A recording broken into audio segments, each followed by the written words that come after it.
에너지 관리 기사 실기 중에서 요번에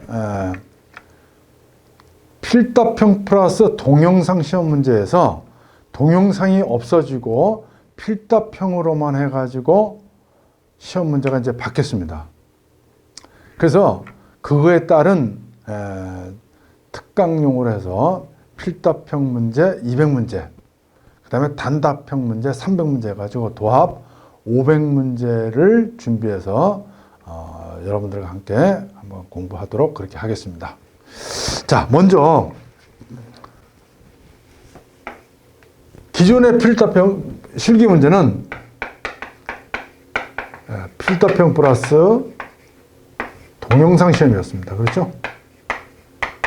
동영상 시험 문제인데 이게 결국 뭐로 바뀌었다? 필답형으로 바뀌었다는 얘기입니다. 근데 이 필답형 문제는 기존의 거는 뭐 10문제, 11문제, 12문제 보통 한 요 정도 이렇게 나왔지 않습니까? 동영상 문제는 한 10여 문제 정도 이렇게 나왔고요. 근데 여기 지금 필답형 같은 경우는 지금 이제 한 20여 문제 정도로 출제가 된다고 이렇게 예상이 됩니다. 그렇다면 이걸 준비하는 데 있어 가지고 앞으로 난이도가 높은 게 있을 수가 있고 난이도가 낮은 문제도 나올 것이다.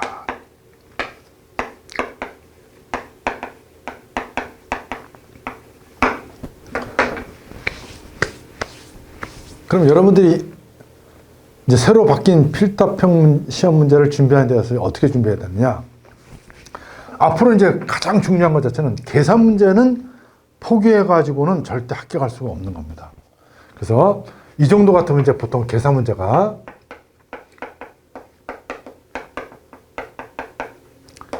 한 4-5문제 정도는 아마 나올 겁니다.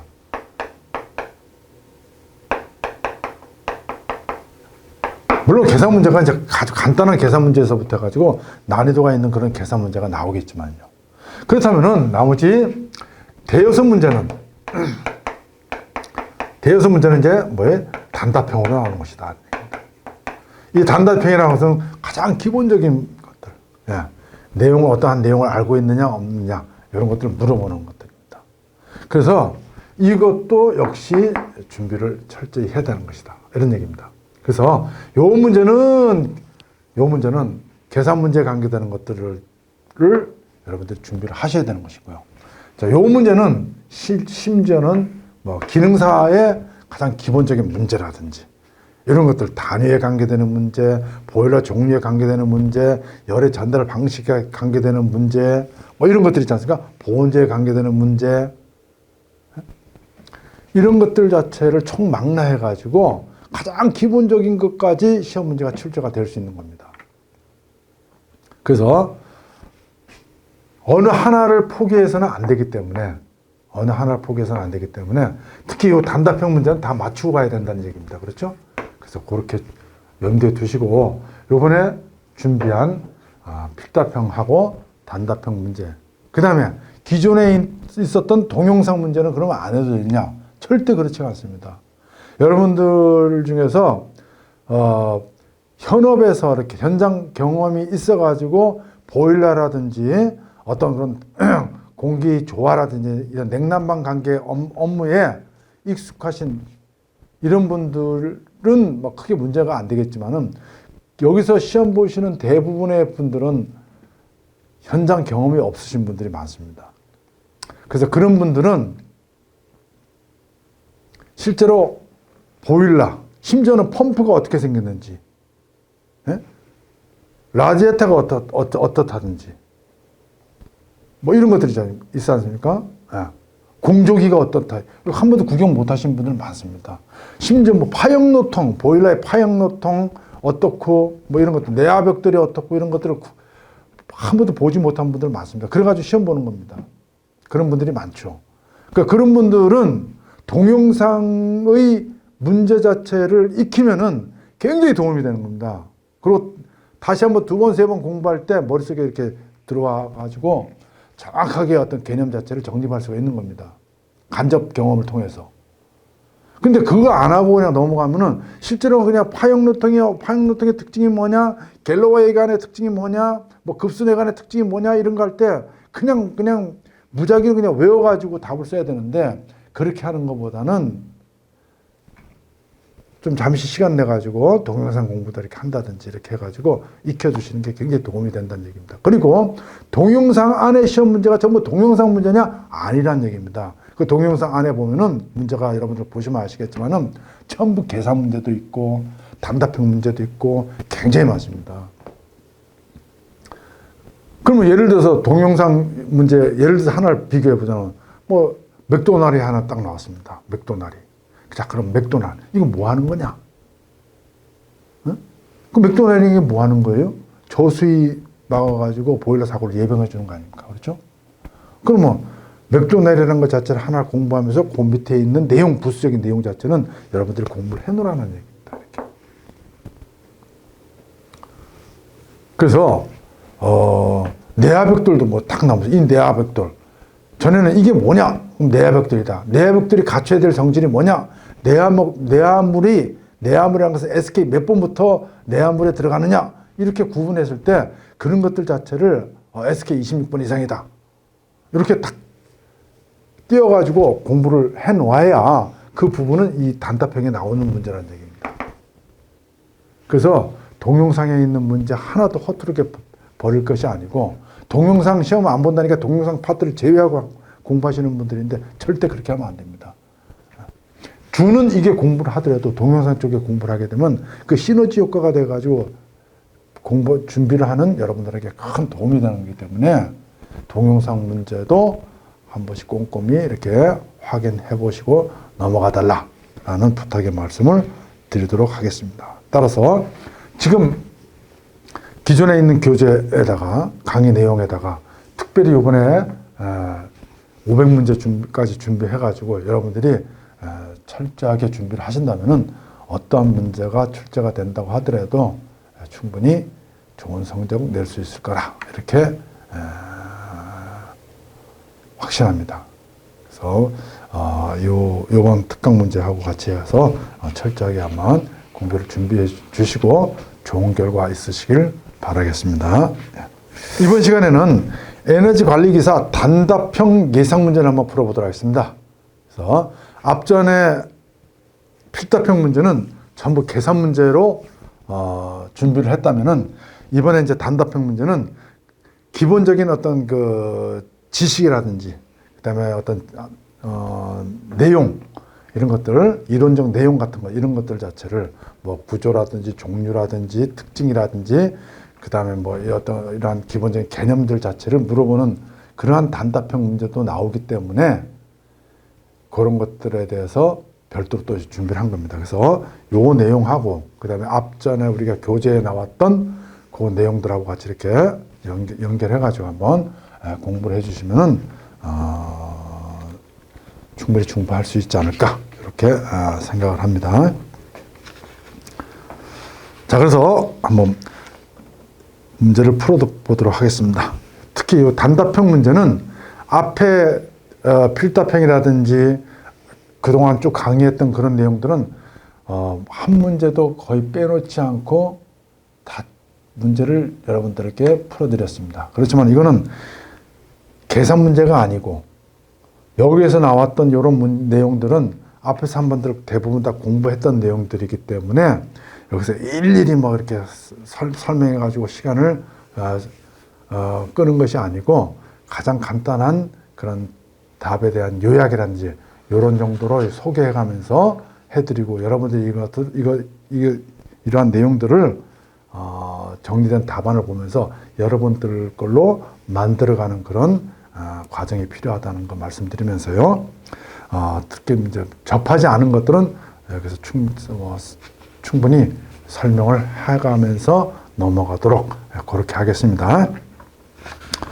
자, 1번 탄소 중립이란 무엇인지 설명하시오. 그렇습니다. 자, 여기서 우리가 시험에 이제 이건 다루지 않았던 것들인데 앞으로 언젠가는 한 번은 시험에 나올 수 있는 것들이다 이런 얘기입니다. 탄소 중립. 예. 그래서 탄소 중립이라는 게 뭐냐?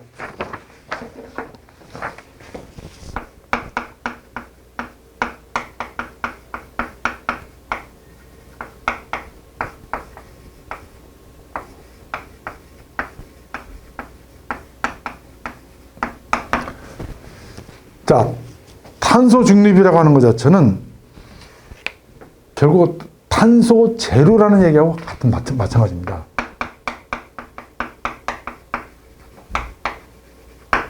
탄소가 0이라는 얘기죠. 그래서 우리가 이 탄소라고 하는 것 자체는 뭡니까? 이산화탄소를 얘기하는 거죠. 지구온난화의 주범이 바로 뭐예요? 이산화탄소입니다.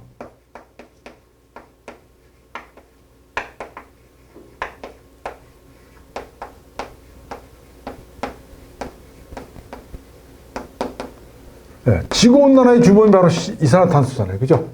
그게 탄산가스를 얘기하는 거죠. 그래서 이러한 것들 자체를 막 배출시켜 줌으로써 오존층이 파괴가 되면서, 그죠? 저쪽에 아르헨티나라든지 이런 쪽에 맨 처음에 뭐부터 시작했습니까? 뭐, 눈이 없는 동물의 눈이 뭐 실명되는 거, 그 다음에 사람의 피부암이 발생하는 거, 이런 것들 자체가 막 발생하기 시작하면서 이제 연구가 시작된 겁니다. 그래서 그러다 보니까, 이게, 이산화탄소 배출을 이대로 놔두면 안 되겠구나. 라고 해가지고 이제 이게 나왔던 내용들입니다. 그죠? 그래서 탄소 중립이라는 것 자체는 탄소를 배출을 억제시킨다는 얘기죠. 근데 결국 뭐예요? 없앨 수는 없지만은 이 배출된 만큼을 어떻게 한다? 흡수한다는 얘기입니다. 그죠? 탄소 가스를 배출한 만큼 흡수한다 이런 얘기입니다. 그래서 이걸 자체를 억제시키는 거죠.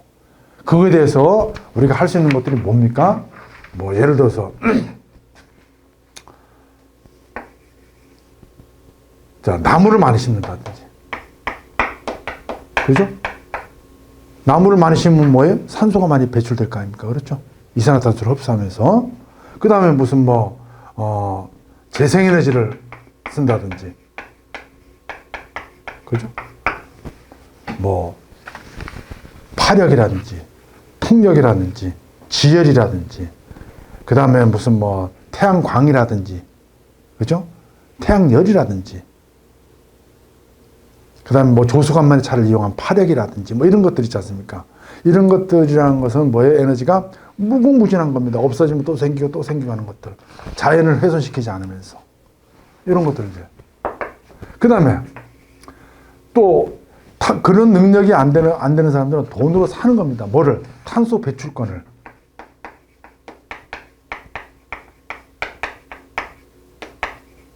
배출권을 사가지고, 그래서 돈으로 보상하는 이런 것들. 이런 것들이 하나의 대책이 될 수 있는 겁니다. 그렇죠? 자, 그래서 탄소 중립이라고 하는 것은 무엇인지 설명하시오. 그러면 이러한 내용들을 가지고 염두에 두시면서 한번 보도록 하겠습니다. 답. 지구온난화를 막기 위한 대책안으로 이산화탄소를 배출한 만큼 이산화탄소를 흡수하는 대책을 세워서 이산화탄소의 실질 배출량을 제로로 만드는 것이다. 그래서 제로로 만드는 거. 그러니까 배출하고 흡수를 통해서 탄소 배출을 제로한다. 탄소 제로로 만드는 것이다. 이게 답이죠. 이 내용만 들어가서 정리할 수 있도록 하시면 되겠습니다. 대책은 뭐냐? 그럼 대책은 이런 것들이 있는 겁니다. 그죠? 뒤에 가면 또 하나 탄소 중립에 대한 대책이 나올 겁니다. 2번, 진공보일러의 특징을 두 개 쓰시오. 진공보일러라는 것은 뭐예요? 로 안에 뭐예요? 마이너스 압력입니다. 마이너스 압력이라고 하는 것은 뭐예요? 폭발이 일어날 수가 없죠. 부식이 일어나지 않습니다. 그래서 진공보일러의 특징은 두 개. 폭발의 위험성이 없다. 산화 및 부식이 적다. 내구성 및 안정성이 높다. 그렇죠? 꼭 정리해서 외워두시기 바랍니다. 3번, 그린 뉴딜에 대해서 설명하시오. 그렇습니다. 그린 뉴딜.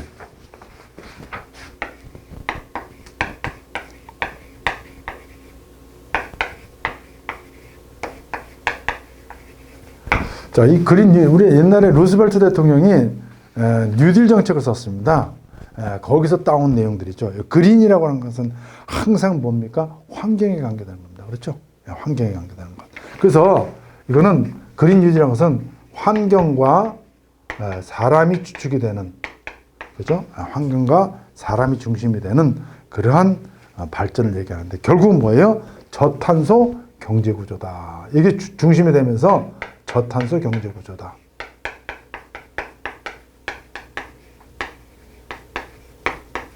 그래서 우리가 항상 추구하는 목적 자체가 저탄소 경제 구조로의 전환이다 하는 건 법규에도 나와 있습니다. 그렇죠?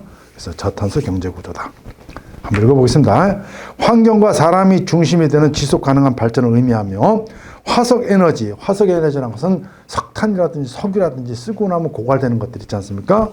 환경을 오염시키면서 그런 중심의 에너지 정책을 신재생 에너지 등의 저탄소 경제 구조로 전환하면서, 그렇죠? 저탄소 경제 구조로 전환하면서 기후 위기와 환경 문제에 대응하는 것이 바로 그린 뉴딜이다. 그래서 그린 뉴딜에 대해서 쓰시오. 뭐 이런 내용들을 압축해서 쓰시면 되겠습니다. 4번 제1종 연구기한은 무엇인지 설명하시오. 제1종 연구기한은 것은 뭐예요? 어떤 개에다가 이렇게 한번 하면은 열이라든지 에너지를 가하지 않았는데도 계속적으로 이렇게 운동할 수 있는 것들. 예를 들어서 시계추가 한번 이렇게 움직이면 끝까지 이렇게 움직일 수는 없지만은 뭐 이런 이론이라는 얘기입니다. 그렇죠? 그런 게 바로 제1종 연구기관이다. 그래서 이런 것들은 뭐예요? 실현 불가능하다. 실현 불가능하다. 그죠? 그 다음에 일종 연구기관이라는 것 자체는 결국 그러면 뭐예요? 연력학 제1법칙을 위반하는 것이다. 이렇게 정리할 수가 있겠습니다. 5번 다음은 어떤 개에 대한 설명이다. 순서대로 답을 쓰시오. 그렇습니다. 자, 거기 보니까